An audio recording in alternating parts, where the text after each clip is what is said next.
Crianças não são a igreja do amanhã, as crianças são a igreja de hoje. E elas precisam ser instruídas no caminho que devem andar, e graças a Deus, a nossa igreja tem feito assim.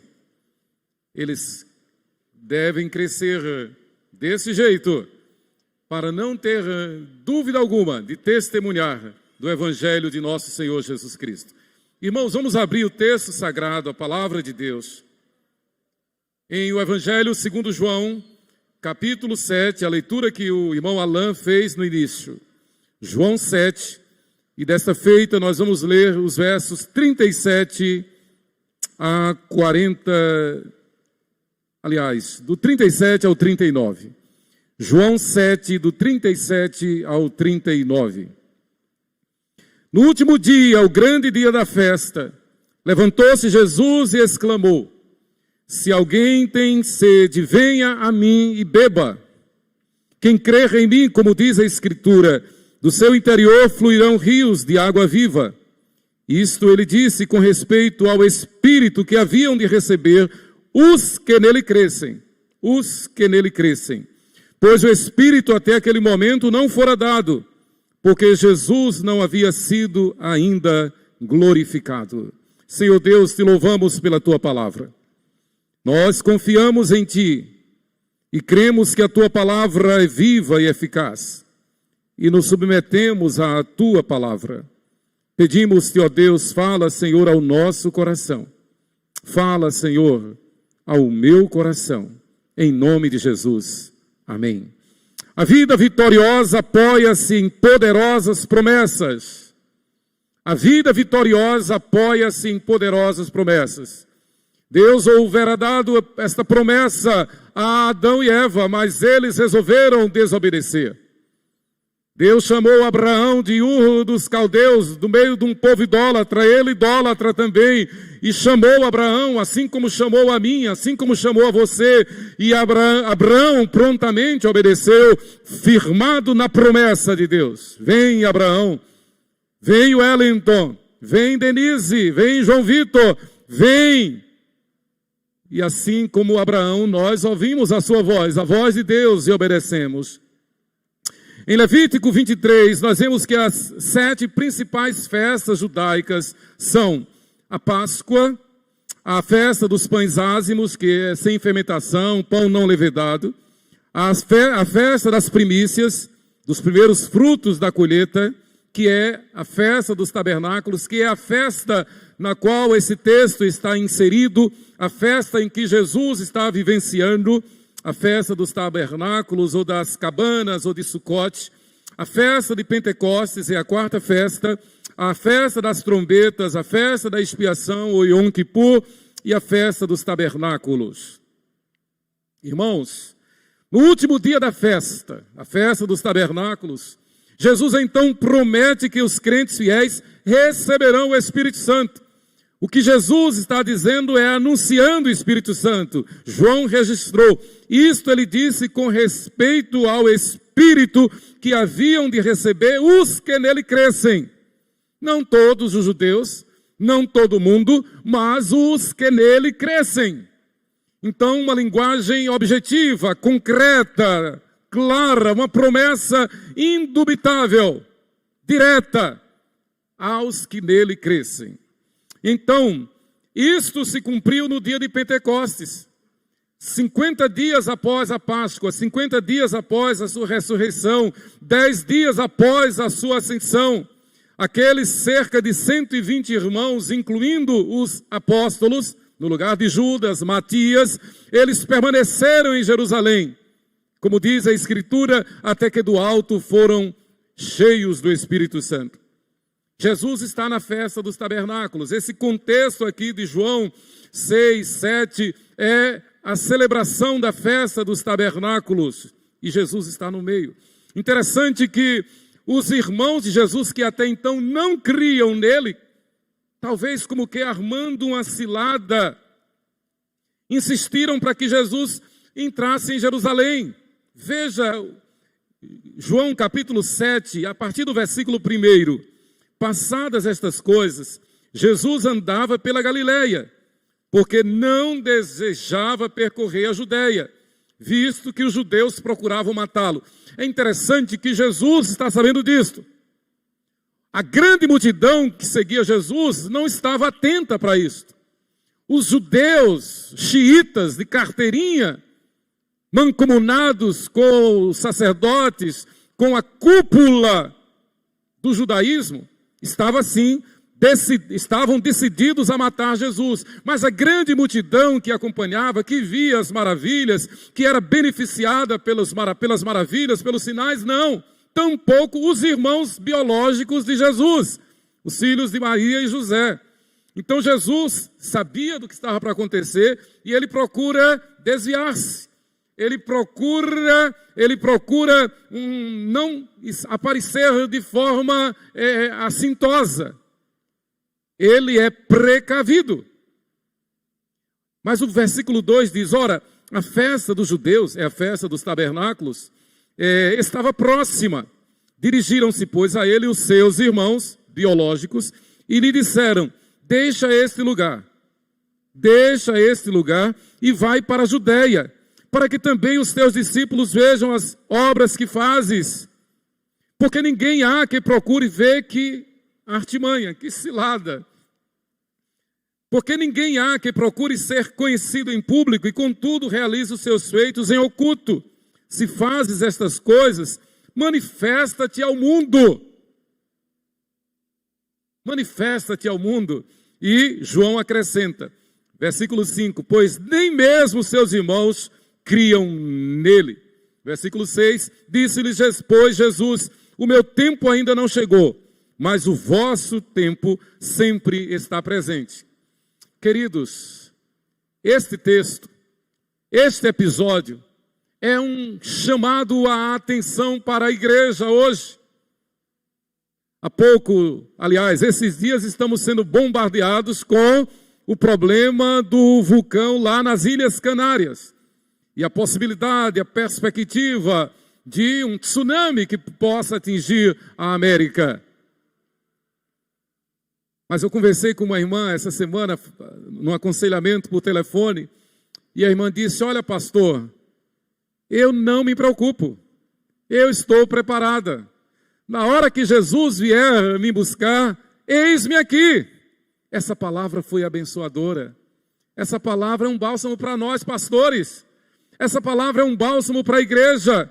Na verdade, o que Jesus está querendo mostrar aos judeus, àqueles que nele creem, porque, na verdade, Jesus veio buscar as ovelhas perdidas.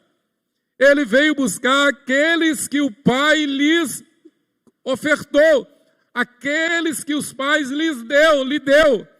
Tanto que Jesus diz, das ovelhas que tu me deste, nenhuma se perdeu. Então isto está na economia divina, isto está no pacto da graça, isto está no acordo da aliança, na Trindade. Nós temos apenas que crer, nós temos apenas que confiar, nós temos apenas, como diz o tema da nossa igreja este ano, viver pela fé, viver em esperança e viver movidos pelo amor. Viver movidos pelo amor de Deus. Não pelas nossas idiosincrasias, não pelos nossos maus costumes, não pelos nossos achismos, não pela religião, mas por Cristo em nós, a esperança da glória. A festa dos tabernáculos, ou cabanas, ou Sucote, comemorava o suprimento de Deus durante os 40 anos da travessia de Israel no deserto. Sucote, a Sucote, que na verdade é uma cabana, ela devia ser erguida ao ar livre, então não era uma festa para ser feita dentro do templo, dentro do tabernáculo, mas ao ar livre. Então cada família era convocada a armar uma tenda, que em hebraico é Sucote, e aquela tenda tinha uma cobertura de palha ou de ramos de árvores, para que de dentro eles pudessem ver o céu, eles pudessem contemplar o céu. E a didática era esta, exatamente esta, é uma rememoração de cuidado de Deus para conosco, de que Deus nos vê, de que Deus olha para nós, de que Deus é lâmpada para os nossos pés, que Deus é luz para os nossos caminhos, Ele mesmo. E Ele nos deu a sua palavra como um atestado do cumprimento da sua promessa na nossa vida. O principal momento da festa dos tabernáculos era quando se derramava água. E durante a festa durava 8 dias. Os primeiros 7 dias havia o derramamento de água. Eles iam buscar água lá no poço de Siloé e derramavam água em suas tendas. O sumo sacerdote fazia isto num vaso de ouro puro, representando toda a nação. Mas cada família tinha o dever de fazer isso. Ia buscar água e chegava na sua tenda e derramava aquela água como uma oferta, como uma oblação, como um ato de louvor a Deus, como uma retribuição, uma consciência de gratidão por todo o suprimento que Deus lhe dá. E a ideia é esta: eu derramo a minha vida diante do Senhor.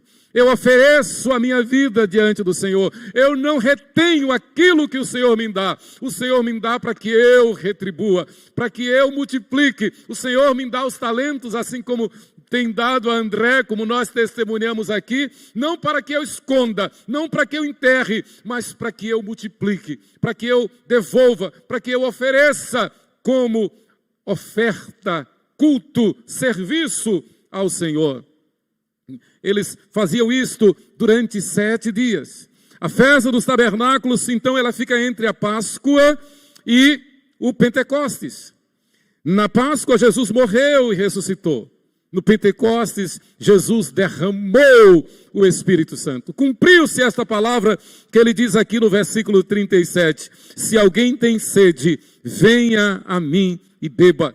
Quem crer em mim, como diz a Escritura, do seu interior fluirão rios de água viva.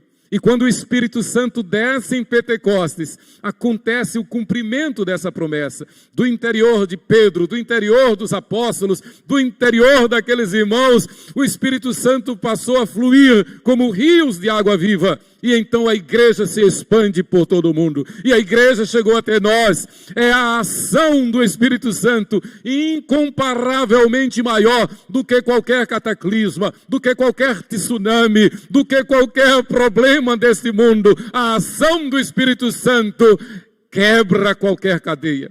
Vence qualquer empecilho, derrotou o Império Romano, derrotou o nazismo, derrotou o comunismo, derrotou o próprio judaísmo e continua imperando até a volta do Senhor e por toda a eternidade. Porque esta obra não cessa, esta obra não cessará, este fluir do Espírito Santo não vai se encerrar quando do arrebatamento da igreja, pelo contrário, será a culminância, e então, cheios do Espírito Santo, porque santificados pelo Espírito Santo, entraremos na glória celestial. Então não há solução de continuidade para esta obra, não há solução de continuidade. É uma obra que o Senhor estabeleceu, é uma obra que o Senhor determinou para abençoar aqueles que nele creem. E quem crê, diz amém. Quem crê, verá a glória de Deus. Quem crê, diz, eis-me aqui, Senhor. Não foi o Senhor que me escolheu. Aliás, não fui eu quem te escolhi, foi o Senhor quem me escolheu. Não fui eu quem te escolhi, foi o Senhor quem me escolheu. Eu só tenho que derramar a minha vida, oferecer a minha vida, assim como eu derramo esta água aqui em Sucote, aqui na festa dos tabernáculos, eu derramo a minha vida diante de ti, usa-me, Senhor. Foi nesse sentido que Jesus disse, quem quiser vir após mim. Jesus sabia o que eles estavam pensando. Claro, Jesus conhecia a cultura dos judeus mais do que os judeus.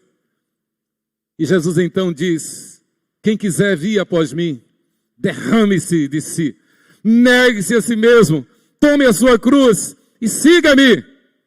É um memorial para que a igreja, para que Israel, então, os que nele creram, os que nele confiaram, lembrassem de toda aquela ação de Deus, o cuidado de Deus, tirando-os do cativeiro egípcio, fazendo-os atravessar aqueles 40 anos pelo deserto e dando-lhes a posse da terra prometida.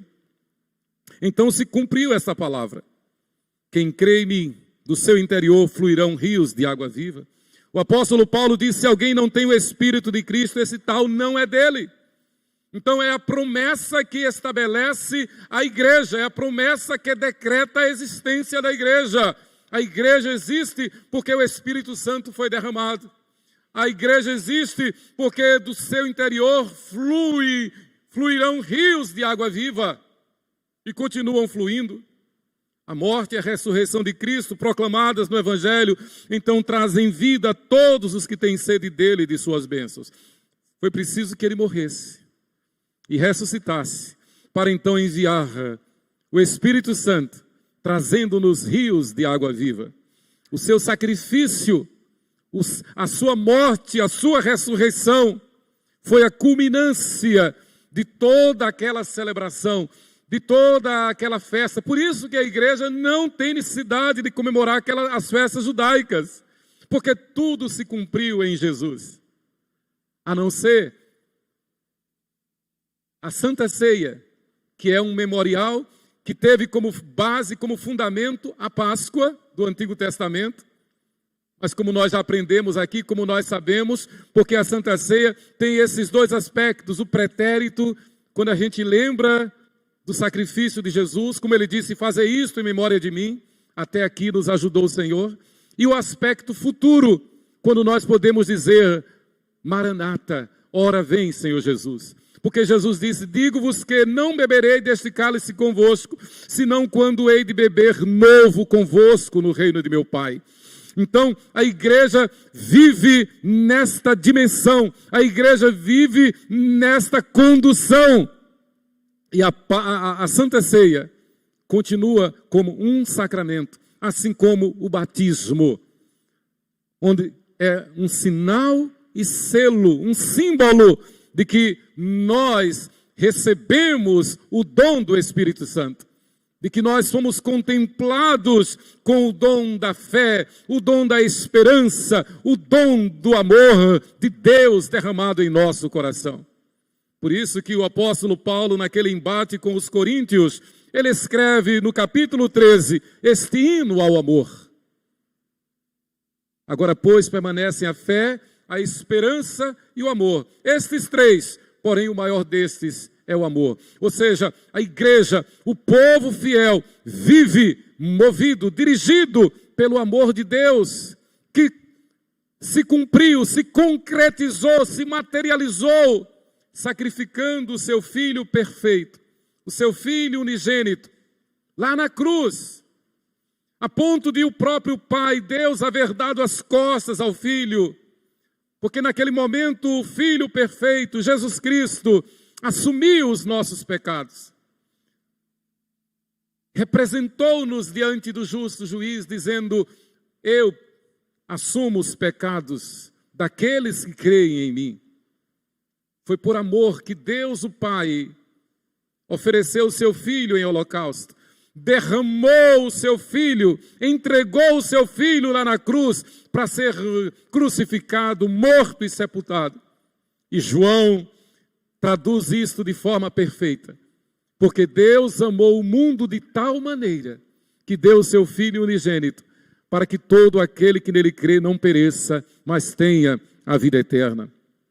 Mas nós estamos em meio à festa, estamos vivenciando um momento em que Jesus testifica, testemunha de que Ele é o amor de Deus encarnado.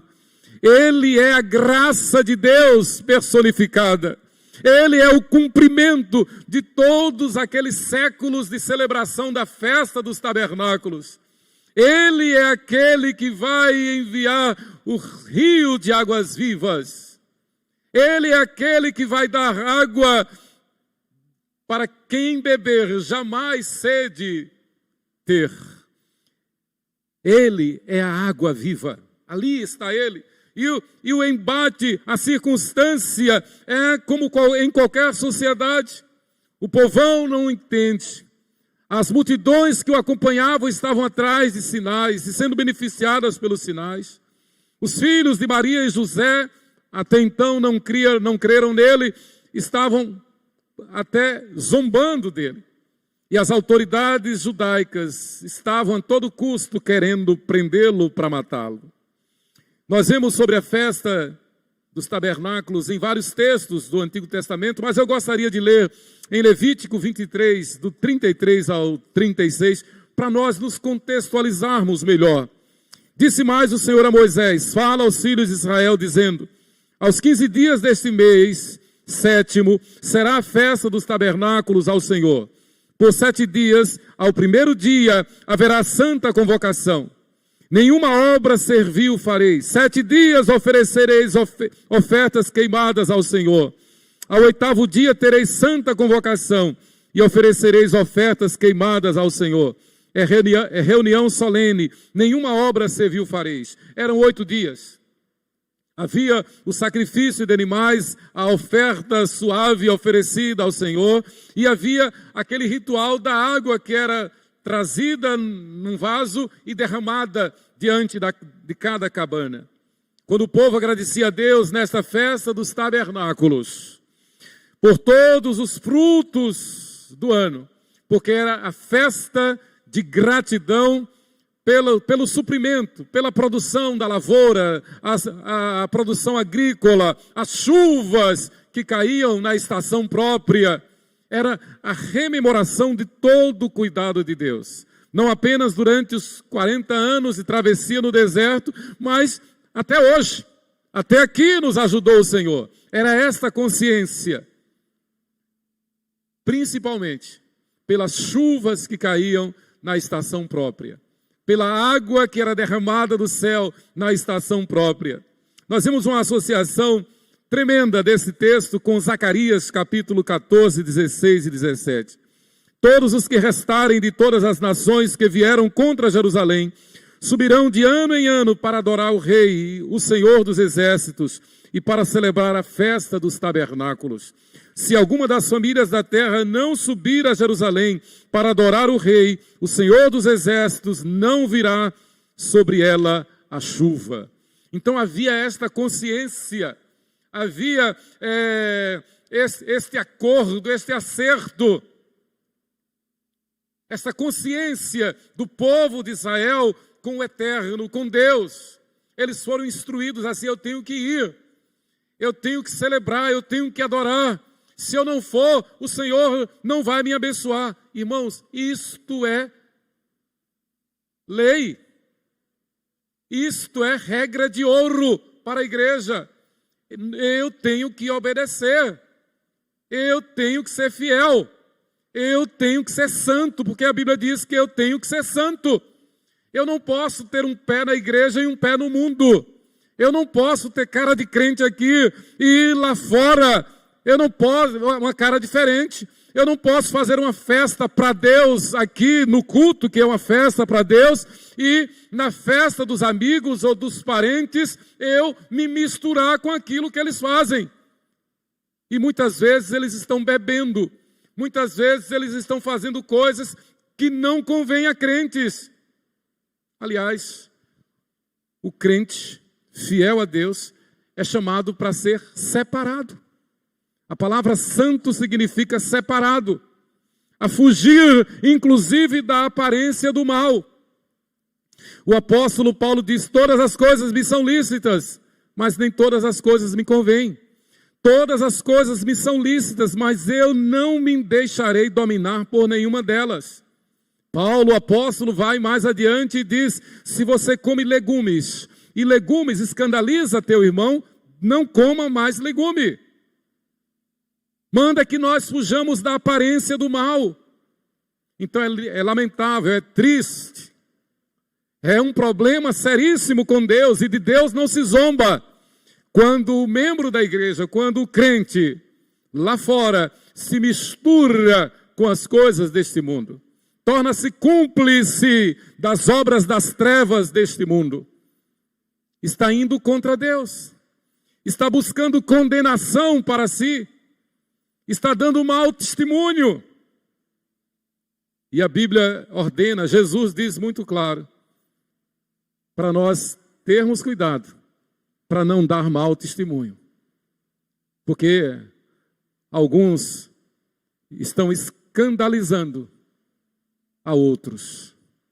E a Bíblia diz, Jesus diz, ai daquele que escandalizar um destes pequeninos. Melhor lhe fora que não houvesse nascido. Então a festa, o ideal da festa era justamente trazer à memória do povo o senso, o sentimento de devoção. Devoção não no sentido simplesmente de oferecer o culto. Devoção no sentido de consagração, de dependência. Eu dependo de Deus. Eu sou um representante de Deus. Eu sou uma testemunha de Deus. Eu vou prestar contas a Deus. Esta é a ideia pela qual essas festas eram comemoradas, especialmente a festa dos tabernáculos. Derramar água perante o Senhor era um sinal de despojamento, de arrependimento e ao mesmo tempo de desejo de ser cheio do Espírito de Deus. Isso desde sempre, desde o Antigo Testamento.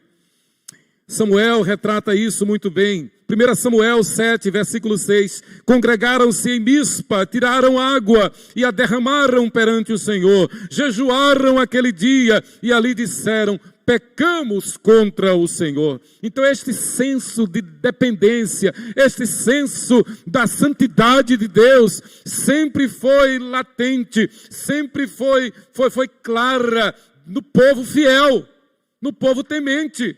Houve povo infiel? Houve, sim, mas houve sempre um povo temente, houve sempre um remanescente, homens dos quais o mundo não era digno. Deus sempre tem um remanescente fiel. E a palavra de ordem é que nós sejamos santos como Deus quer que nós sejamos santos. Que nós sejamos fiéis, como nós cantávamos, canta ainda no departamento infantil, que nós sejamos fiéis como Daniel. Daniel foi fiel a Deus de todo o coração. A palavra é esta. Nós não podemos servir a Deus e servir ao mundo, servir a Deus e servir a Mamon. Então, as festas judaicas, em especial a festa dos tabernáculos, era um instrumento para que o povo de Israel estivesse ligado ao Deus de Israel. Mas Samuel ainda conclui.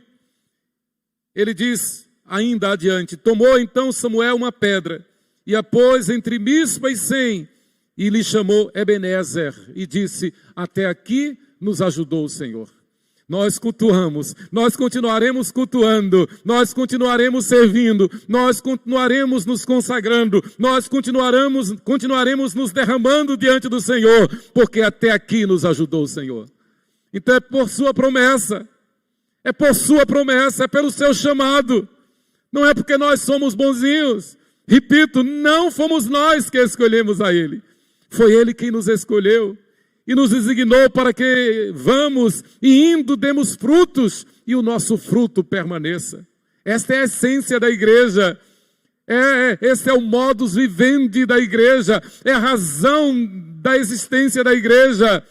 Ser fiel a Deus e frutificar conforme as promessas de Deus. Ser fiel a Deus e frutificar conforme as promessas de Deus. E o Senhor mesmo diz, agindo eu, quem o impedirá? Então a nós só nos cabe confiar em suas promessas. Interessante que essa cerimônia, ela tinha a intenção de reconhecer a bondade de Deus em todo o tempo. E ela era feita numa procissão que era liderada pelo sacerdote. O sumo sacerdote ia à frente.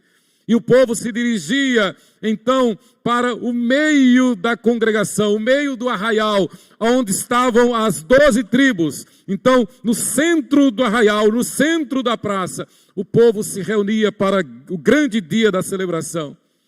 Mas as famílias das tribos, elas iam em procissão cantando o Halel, são os salmos de aleluia. São os salmos do Salmo 113 ao 118. Esses salmos foram compostos, foram escritos justamente para esta solenidade. Pense na importância e pense no privilégio que nós temos de ler esses salmos, de meditar nesses salmos. Eles iam solenemente cantando os salmos do 113 ao 118, os chamados Halel, os salmos de aleluia. Era uma cerimônia, então, das mais importantes em Israel. Eram 8 dias. Nos 7 dias, trazia-se água e derramava. No 8º dia, não se fazia isto. Não derramava mais água. Mas o sacerdote, o sumo sacerdote, se levantava diante de toda a congregação e fazia uma oração de despertamento espiritual. Fazia uma oração de renovação da aliança. Como que dizendo, olha, nós sabemos o que devemos fazer, nós fazemos isto todos os anos, mas nós não podemos fazer como mera tradição. Eu estou tentando traduzir o sentido da oração do último dia. Então o sumo sacerdote dizia, toda esta festa, a festa dos tabernáculos, todo este ritual tem como objetivo mostrar a Deus que nós estamos esperando o Messias. E quando o Messias vier, ele vai derramar rios de água viva. Quando o Messias vier, o Espírito de Deus vai fluir em nosso meio. E o nome de Deus será exaltado entre todas as nações. Então apontava o 8º dia, era mostrando a vinda do Messias. Agora nós estamos na festa dos tabernáculos, nós estamos com a presença do próprio Messias, não reconhecido pelas autoridades judaicas, rejeitado pelos seus irmãos, seguido por uma multidão que, no geral, estava apenas atrás de benefícios, não atrás do seu governo, não atrás do seu senhorio, mas atrás só de benefícios, de milagres, de prodígios, de benefícios, de bênçãos, somente. Mas ali estava Jesus, o Messias. Queridos, esta oferta que se cumpre ali neste dia de Pentecostes, ela foi anunciada 700 anos antes pelo profeta Isaías. 700 anos antes, Isaías disse, todos vós os que tendes sede, vinde às águas. Isaías 55, versículo 1. Vinde às águas, e daqui quem beber desta água, sede jamais terá. Obviamente, Isaías não estava falando do mesmo ritual, da mesma água lá do poço de Siloé. Isaías está se referindo ao Messias. Vinde aquele que tem as águas da vida. Vinde aquele que tem as águas da qual quem beber jamais sede terá. Vinde ao Messias. Agora então essa profecia se cumpre quando Jesus disse, se alguém tem sede, venha a mim e beba. Queridos, nós vimos para o culto, nós somos igreja, nós nos reunimos porque nós temos sede de Jesus. Nós temos sede de sermos fiéis a Deus. Nós temos consciência de que devemos ser cheios do Espírito Santo, cheios desta água viva que é símbolo do Espírito Santo em nós. Jesus está falando do derramamento do Espírito Santo. Venham a mim e recebam o dom do Espírito. Vivam em plenitude, vivam conforme as minhas promessas, vivam em santidade. Esta é a palavra. A grande razão da celebração dessa festa era exatamente mostrar que viria o dia em que os fiéis seriam tomados e cheios do Espírito de Deus. Esse dia chegou. E nós somos os frutos daquele dia. Como igreja, nós somos os frutos daquele dia. Nós recebemos em potencial estas correntes de água viva. Elas fluem na igreja, elas fluem em nós. Foram estes rios de água viva que fez obras como a Reforma Protestante do século XVI. Quem moveu homens como Lutero, Calvino, quem moveu homens como Simonton, que veio trazer a nossa igreja para o Brasil, não foi outro senão o Espírito Santo. este rio de água viva que continua fluindo, fluindo através dos pastores, através dos presbíteros, através dos diáconos, através das irmãs consagradas, das crianças, dos jovens, fluindo através da igreja. É o Espírito Santo, rio de água viva, fluindo através da igreja até a consumação dos séculos. Jesus diz então de forma categórica: quem permanece em mim e eu nele, esse dá muito fruto. João 15, versículo 5. Queridos, a vida vitoriosa é chamada na Bíblia de diversos nomes. Vida de plenitude do Espírito, Efésios 5, 18. Vida de permanência em Cristo, João 15, 5. Vida abundante, João 10, 10. Vida irrepreensível, 1 Tessalonicenses 5, 23. Vida mais que vencedora, Romanos 8, 37. Vida de Cristo em nós, Gálatas 2, 20. Logo já não sou eu quem vive, mas é Cristo quem vive em mim. Eu não vivo conforme a minha vontade. Eu não vivo para atender às minhas vontades, mas a vontade de Deus. Ela é soberana na minha vida. Eu não vivo para agradar a sociedade, para agradar amigos, para agradar o mundo. Eu vivo para agradar a Deus. É diferente. Eu não vivo para discutir com Deus. Eu vivo para obedecer a Deus. O homem no seu desvario, na sua arrogância, na sua soberba, ele se acha no direito de pensar que pode discutir com Deus. Aí a gente lê na palavra o apóstolo Paulo dizendo: pode porventura o vaso perguntar ao oleiro por que me fizeste assim? Paulo na verdade está dizendo: nós somos vasos de barro, o Senhor é o oleiro, e da maneira como o Senhor nos fez, nós devemos honrá-lo, nós devemos servi-lo, nós devemos ser fiéis. Queridos, a vida vitoriosa é uma vida de vitória sobre o pecado. A festa dos tabernáculos, todo o cuidado de Deus no Antigo Testamento apontava, as demais festas, todas apontavam para o dia da vinda do Messias, o dia que a Bíblia chama o dia da plenitude do tempo, quando o Messias veio, Jesus veio para nos dar uma vida vitoriosa. A vida vitoriosa é uma vida de vitória sobre o pecado, obviamente, porque foi por causa dos nossos pecados que ele veio e morreu na cruz. Então, toda vez que a gente peca, a gente deve lembrar de que ele morreu pelos nossos pecados. Um bom exercício é lembrar que toda vez que a gente comete um pecado, como que nós estamos cuspindo no rosto de Jesus, xingando Jesus, dando uma martelada nos espinhos da sua coroa, nós estamos ferindo a Jesus, porque ele morreu justamente pelos nossos pecados. O apóstolo Paulo diz: o pecado não terá domínio sobre vós, Romanos 6,14. E nós sabemos o que é pecado. O problema é que o pecado ele é sedutor. E o pecado ele vem como tsunami.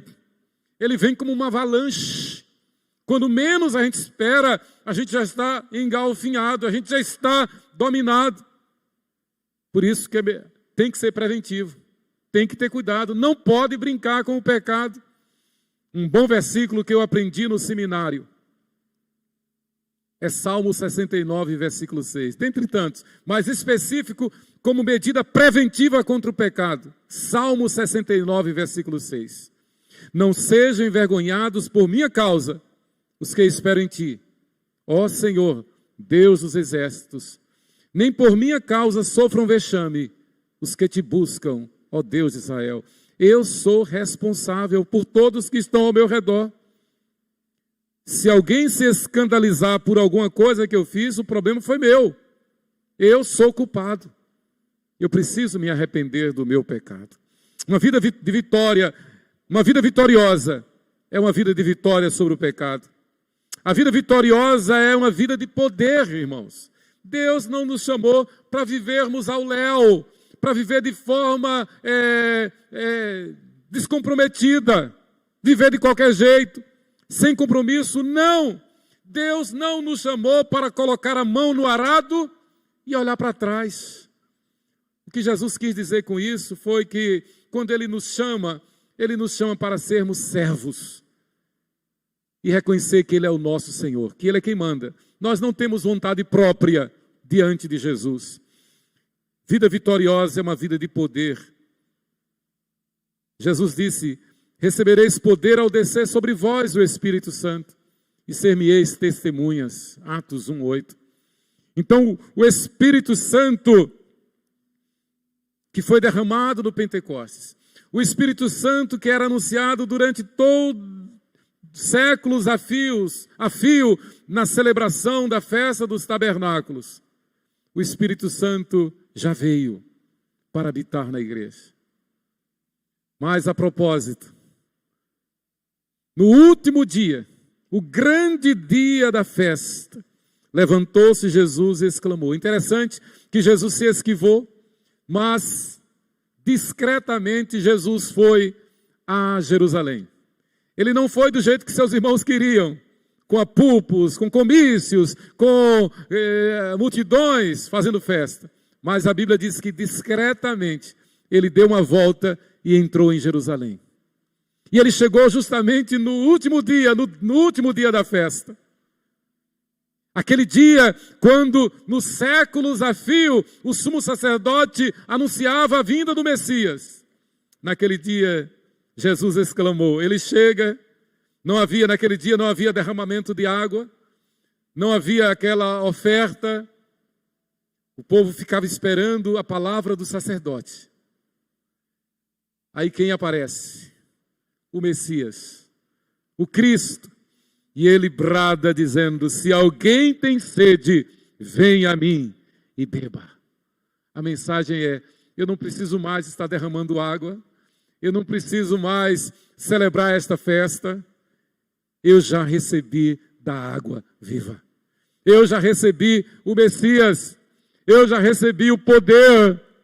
E Jesus, pedagogicamente, antes de ascender aos céus, ele disse, permaneçam em Jerusalém, até que do alto vocês sejam cheios do poder.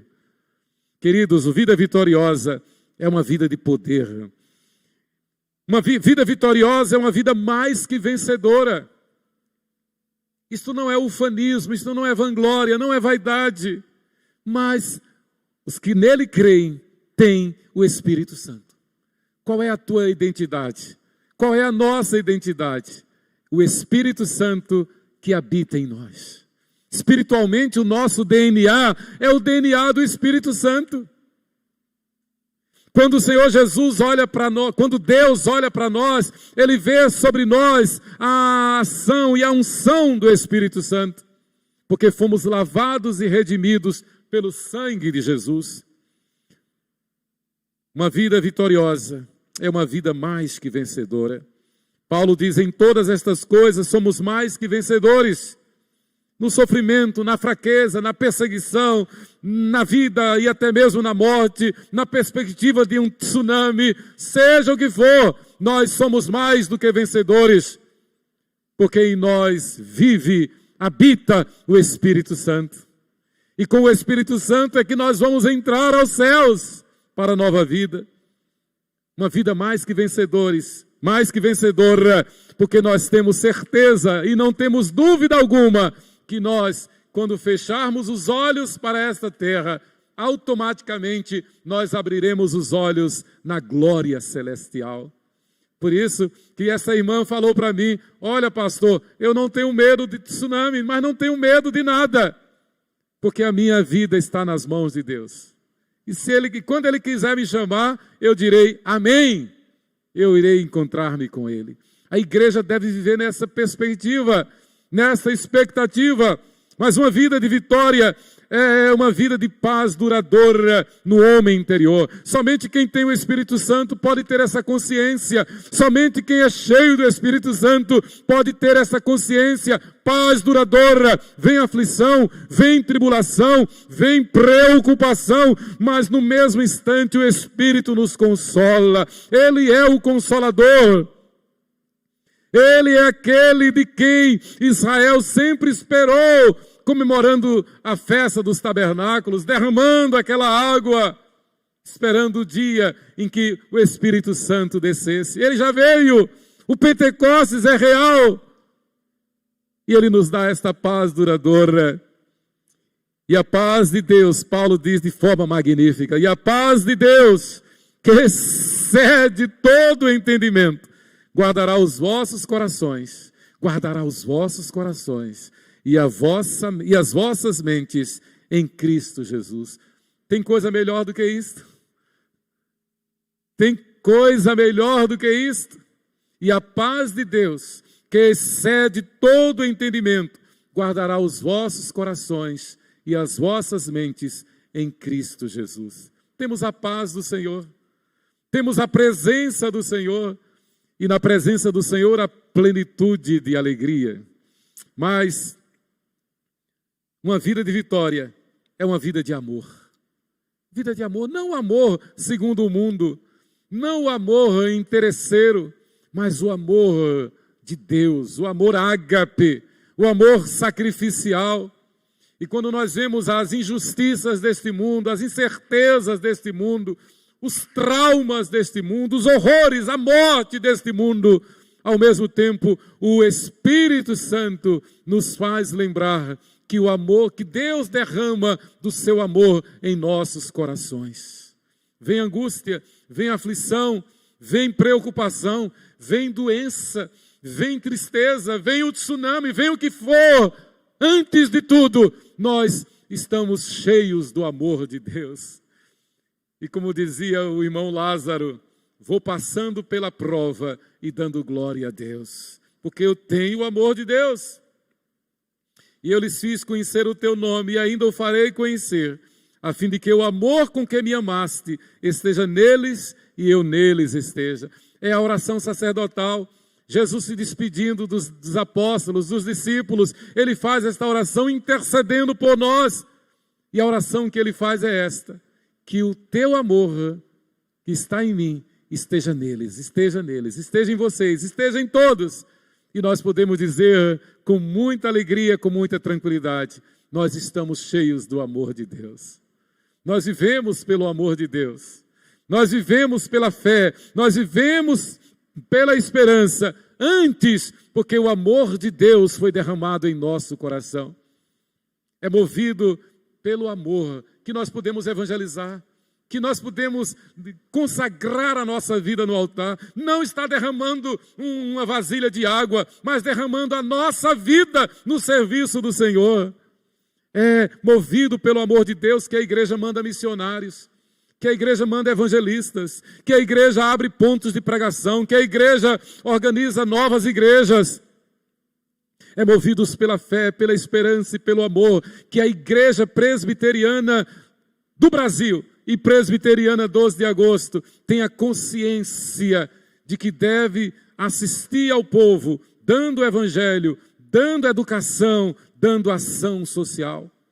O reverendo Simonton, quando chegou, e os primeiros missionários, onde eles chegavam, eles construíam um templo, uma escola e uma clínica médica. Algumas dessas clínicas se transformaram em grandes hospitais, como o Hospital Evangélico de Curitiba, que é do Mackenzie, da Igreja Presbiteriana do Brasil. O Hospital Evangélico de Minas Gerais, que foi fundado por um sergipano, reverendo Américo Cardoso de Menezes, então pastor na primeira igreja presbiteriana de Belo Horizonte. Foi um sergipano quem fundou o hospital grande e abençoador Hospital Evangélico de Belo Horizonte. A igreja presbiteriana, um sergipano, reverendo Américo Cardoso de Menezes. Queridos, o que faz a igreja fazer isto não é outro fator senão a fé, a esperança e o amor com que Deus derrama em nosso coração. Não é para obter salvação, não é para obter uma vida melhor, não, mas é como forma de gratidão, apenas como forma de gratidão por todas as bênçãos que o Senhor tem derramado sobre nós. É como o Salmo 116, que darei ao Senhor por todos os seus benefícios para comigo. Tomarei o cálice da salvação e invocarei o nome do Senhor. Farei a obra do Senhor. É por esta razão que nós estamos empenhados em ter o Colégio Presbiteriano de Aracaju aqui na 12 de agosto. Tudo é possível ao que crer. E a gente já pensa no grande Colégio Presbiteriano de Aracaju. Mas, em último lugar, uma vida de vitória é uma vida que não satisfaz a concupiscência da carne. A concupiscência da carne é toda nossa tentativa de fazer os desejos carnais. É toda sedução que vem contra os nossos apetites carnais. A cobiça, a soberba, os desejos materiais pelo prazer, pelo mero prazer, sem compromisso com a santidade. É o que a Bíblia chama de obras da carne. Mas uma vida de vitória é uma vida que não satisfaz a concupiscência da carne. Nesse texto específico, o apóstolo Paulo fala: andai no Espírito e jamais satisfareis a concupiscência da carne, os desejos da carne. As seduções, as orgias, as bebedeiras, as más conversações, os maus costumes, tudo aquilo que é desejo da carne. Uma vida vitoriosa não comunga, não compactua, não satisfaz a concupiscência da carne.